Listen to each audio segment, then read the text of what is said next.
नमस्कार मित्रों, हिंदी एंड संस्कृत भाई दुर्गेश सर चैनल में आप लोगों का स्वागत है। साहित्य या काव्य के 3 प्रकार के भेद होते हैं, गद्य, पद्य और चंपू। ठीक, अब देखिए गद्य में जो है गद्य 2 प्रकार के होते हैं, दृश्य और श्रव्य। दृश्य गद्य होते हैं और श्रव्य गद्य। ठीक, तो दृश्य गद्य जो गद्य होता है इसमें आता है आपका रूपक, नाटक, एकांकी। रूपक है, नाटक है, एकांकी है, उपरूपक, डिम्ब, प्रहसन, षट्क, बीथ, भाड़, यह मृग, ये सब जो है गद्य में होते हैं। ठीक है, गद्य में जो दृश्य है एक श्रव्य है ना, तो ये दृश्य में आएगा। इसके बाद श्रव्य में उपन्यास, कहानी, निबंध, रिपोर्टाज, संस्मरण, रेखाचित्र, डायरी, आत्मकथा, जीवनी, फीचर, साक्षात्कार, यात्रा वृत्तांत, ये गद्य का जो दूसरा भेद है श्रव्य, उसमें है। श्रव्य का मतलब वही होता है जिससे हम पढ़ सकें। ठीक है, पढ़ते हैं, लिखते हैं, ठीक है, सुनते हैं। श्रव्य में सुनना ये होता है। आइए आगे देखते हैं। जो पद्य के 2 भेद हैं, एक प्रबंध और इसके बाद मुक्तक। जो प्रबंध मुक्तक, ये पद्य के 2 भेद हैं, प्रबंध और मुक्तक। तो प्रबंध के भी 2 भेद होते हैं, खंडकाव्य और महाकाव्य। ठीक है, प्रबंध के 2 काव्य, खंडकाव्य, महाकाव्य।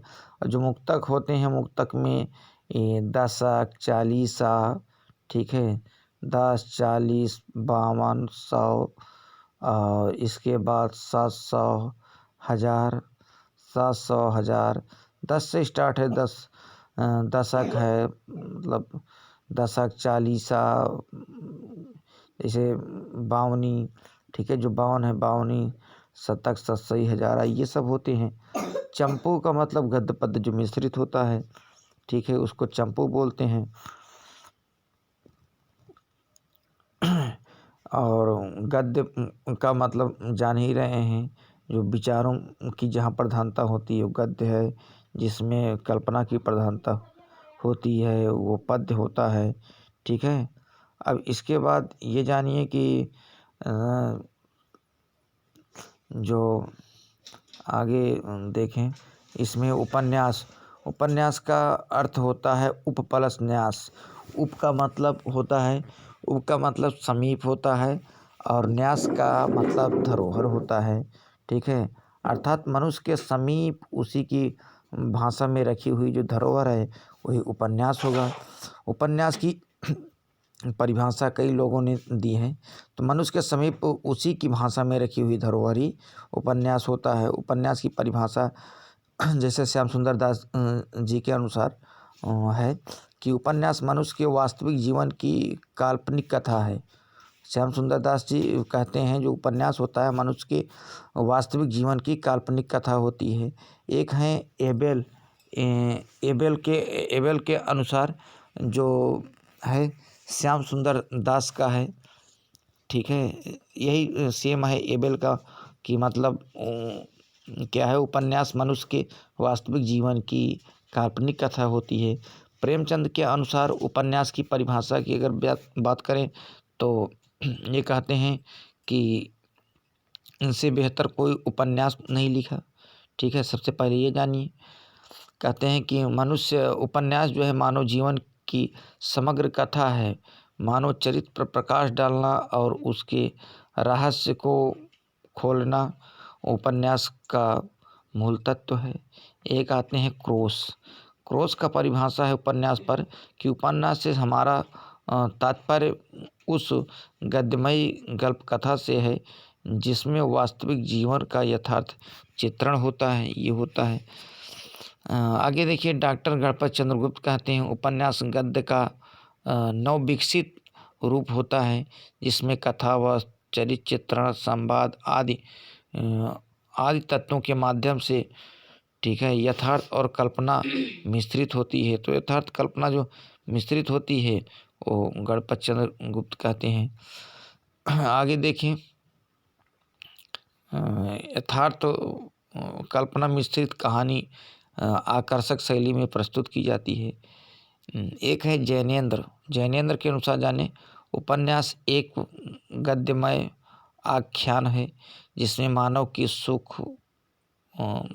सुख एवं पीड़ा के वर्णन रहते हैं। ठीक, पीड़ा में परमात्मा बसता है। जैनेन्द्र कहते हैं पीड़ा में परमात्मा बसता है। मेरे उपन्यास आत्मपीड़न के साधन हैं। अगला है अज्ञेय के अनुसार, मानव जीवन का विस्तृत एवं यथार्थवादी। अज्ञेय कहते हैं अज्ञेय के अनुसार उपन्यास का परिभाषा होगा, मानव जीवन का विस्तृत एवं यथार्थवादी गद्यमय वर्णन जिसमें समग्रता है, उपन्यास कहलाता है। उपन्यास का वर्गीकरण अगर बात करें कि ये दो आधार पे किया जाता है, एक विषय वस्तु और कथानक के आधार पर। और विषय वस्तु या कथानक आधार बोलें वर्गीकरण करते समय, या शैली के आधार पर होता है उपन्यास, या कथानक के आधार पर होता है।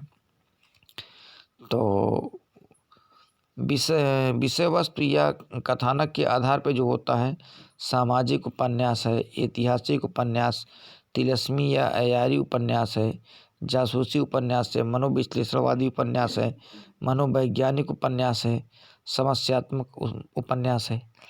फिर अगर शैली की बात करें तो वर्णनात्मक शैली, चित्रात्मक शैली, आत्मकथात्मक शैली, जीवनी परक, पत्रात्मक, डायरी शैली के आधार पर प्रतीकात्मक, मिश्रित ये हुआ।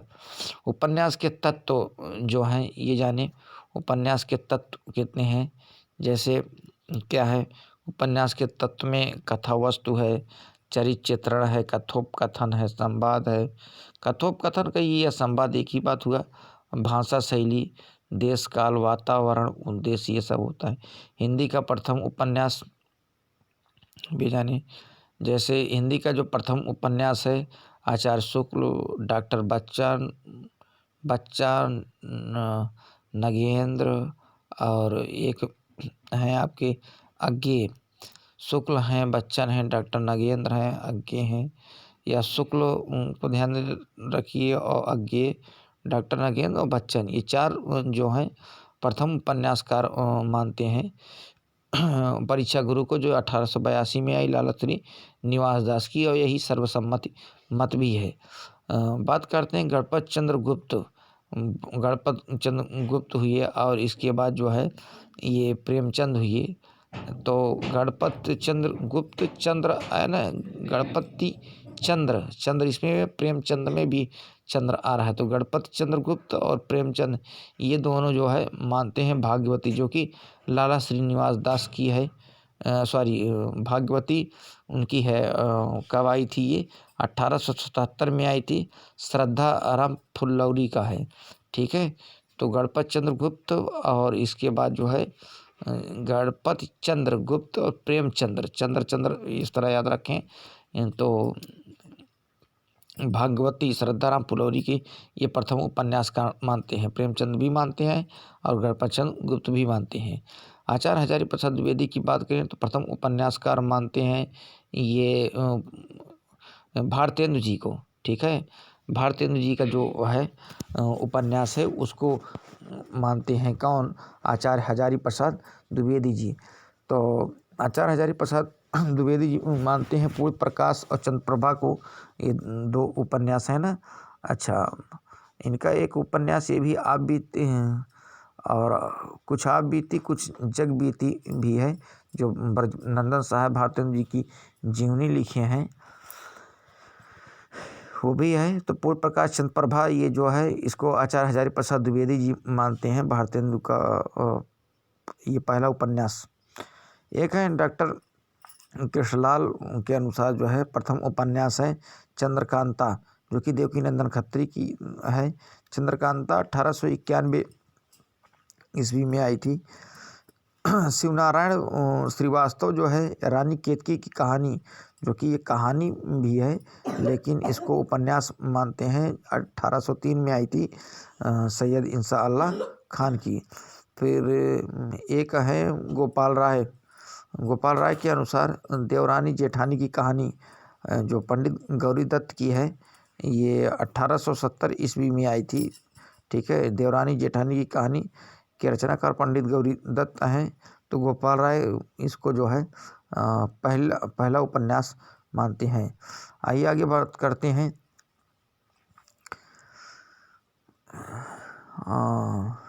ठीक है, हिंदी उपन्यासों में प्रथम बात करते हैं, जैसे ये भी है कौन किसको माना है, ये तो हो गया ना। अब इसके बाद उपन्यासों में जो प्रथम है, जैसे आख्यायिका, जिसको घटना प्रधान या वर्णन प्रधान बोलते हैं, आख्यायिका शैली का जो प्रथम उपन्यास है वो कौन सा है। ये भी पूछा जाता है कि आख्यायिका शैली में लिखा गया जो प्रथम उपन्यास है वो कौन सा है। तो आख्यायिका शैली में लिखा गया प्रथम उपन्यास श्यामा स्वप्न, जो कि 1885 में आई थी। किसका है, ये ठाकुर जगमोहन सिंह का है। तो श्याम वैसे भी जान लीजिए जग का मोहन, तो श्याम आता है ना, श्याम मोहन का नाम है, तो जगमोहन याद रहेगा। कि आख्यायिका शैली का प्रथम उपन्यास श्यामा स्वप्न ठाकुर जगमोहन सिंह का है। इसके बाद बात करते हैं हिंदी का जो प्रथम ऐतिहासिक अगर उपन्यास आख्यायिका वाला तो हो गया, ठीक है। आख्यायिका शैली का जो प्रथम उपन्यास है ये श्यामा स्वप्न है, 1885 में थी, और इसके रचनाकार ठाकुर जगमोहन है। हिंदी का प्रथम जो ऐतिहासिक उपन्यास है ये कौन सा माना जाता है, हृदय हारड़ी या आदर्श रमणी, ठीक है। हृदय हारड़ी कहिए या आदर्श रमणी कहिए, 1890 में आई थी। इसके रचनाकार किशोरीलाल गोस्वामी जी हैं। तो ऐतिहासिक हो गया हृदय हारड़ी या आदर्श रमणी, 1890 में आई थी, जिसके रचनाकार किशोरीलाल गोस्वामी हैं। तो हिंदी का प्रथम ये ऐतिहासिक उपन्यास माना जाता है, आख्यायिका वाला हो गया। इसके बाद अगला बात करते हैं जो पत्रात्मक शैली का प्रथम उपन्यास कौन सा है। तो पत्रात्मक वाला ये आप जानिए कि चंद, देखिए पत्र जो है चंद मिनटों में आ जाता है, ठीक है, सेकंडों में आ जाता है पत्र। तो चंद हसीनों के खातूत, ठीक है, जो कि ये कब हुई थी, 1927 में आई। चंद हसीनों के खातूत, चंद से बेचन, चंद से चंद बेचन शर्मा उग्र को याद रखिएगा। चंद हसीनों के खातूत बेचन शर्मा उग्र का है, ठीक है। ये हिंदी का प्रथम अगर आंचलिक उपन्यास की बात करते हैं तो महिला आंचल माना जाता है, जो कि फणीश्वर नाथ रेणु का है। ये प्रकाशन कब हुआ, 1954 में है। तो एक बार इसको फिर रिपीट कर रहे हैं, हिंदी के प्रथम उपन्यासों में आख्यायिका जो घटना प्रधान वाले उपन्यास हैं, आख्यायिका शैली में जो आए उपन्यास वो कौन थी, श्यामा स्वप्न थी। किसका था, ठाकुर जगमोहन सिंह का था। इसके बाद हिंदी का जो प्रथम ऐतिहासिक आई, प्रथम ऐतिहासिक, इतिहास से है ना, इतिहास में तो ये जान लीजिए हृदय, ठीक है, इतिहास वाला हृदय हारड़ी या मधुरिका, ठीक। इतिहास को हृदय से जोड़ लीजिए, ठीक है, कि इतिहास वाला हृदय हारड़ी या आदर्श रमणी, हृदय हारड़ी या इसी को आदर्श रमणी कहते हैं। 1890 में ये हृदय हारड़ी आदर्श रमणी किसका है, ये किशोरीलाल गोस्वामी। या हृदय हारड़ी, हृदय में कौन हमेशा रहते हैं, जो किशोर वाले रहते हैं, ठीक है। तो हृदय हारड़ी या आदर्श रमणी ये किशोरी लाल गोस्वामी का। वैसे भी किशोरों से बहुत हार्दिक लगाव रहता है, इस तरह याद कर सकते हैं। हिंदी में अगर पत्रात्मक तो चंद मिनटों में ने, तो चंद हसीनों के खातूत ये किसका था, चंद में आई ना, चंद हसीनों के खातूत। तो चा से चंद, चा से बेचन, चंद चंद बेचंद चंद, चंद चंद, तो बेचन शर्मा उग्र का है।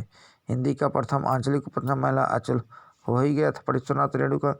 फिर देखिए हिंदी का प्रथम तिलस्मी जो योम अयारी उपन्यासकार कौन माने जाते हैं, तिलस्मी और अयारी में तो ये चंद्रकांता, ठीक है। हिंदी का प्रथम तिलस्मी या अयारी तो चंद्रकांता, ये 1891 में आई थी। इसके रचनाकार कौन है, देवकीनंदन खत्री जी हैं, ठीक है। तो ये तिलस्मी या अयारी। वैसे भी देखिए चंद्रकांता में देखिए तिल रहते हैं या धब्बा रहता है, तो इस तरह याद हो जाएगा तिलस्मी या अयारी, ठीक है।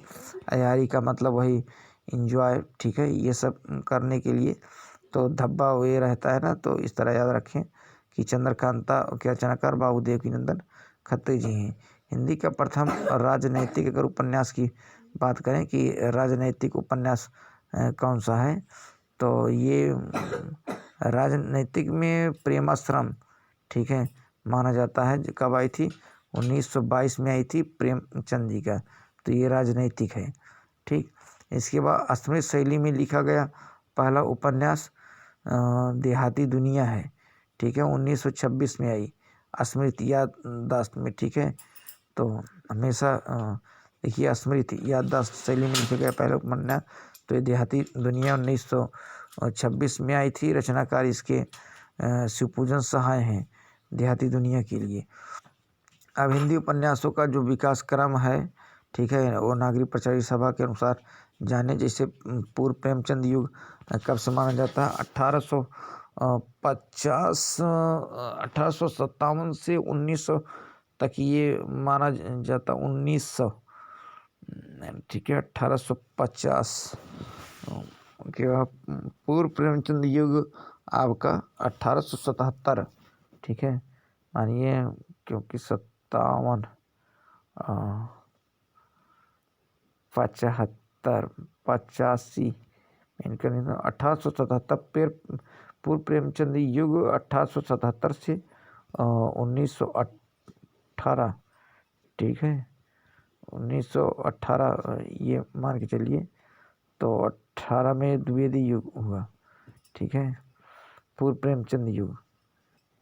और प्रेमचंद युग इसको कर लीजिए। जैसे 1918 में द्विवेदी युग समाप्त हो गया, ठीक है। तो 1918, 1877 से 1918 ये आपका पूर्व प्रेमचंद युग माना जाता है, ठीक है। इसके बाद प्रेमचंद युग 1918 से, यानी कि द्विवेदी काल से शुरू हो गया। प्रेमचंद युग 1918, जहाँ द्विवेदी युग समाप्त होता है वहीं से प्रेमचंद युग माना जाता है। तो 1918 से 1936 तक ये प्रेमचंद युग माना जाता है। द्विवेदी युग समाप्त होने के बाद इन्हीं का 1918 से 1936 प्रेमचंदोत्तर युग 1936 से लगातार माना जा रहा है। अच्छा, इसके लिए इसमें भी कई हैं, जैसे सामाजिक, तो प्रेमचंदोत्तर युग कई भागों में बटा। सामाजिक उपन्यासकार, मनोविश्लेषणवादी और ऐतिहासिक, और इसके बाद आंचलिक, सामाजिक, मनोविश्लेषणवादी और ऐतिहासिक, इसके बाद आंचलिक उपन्यास, ठीक। Thank you.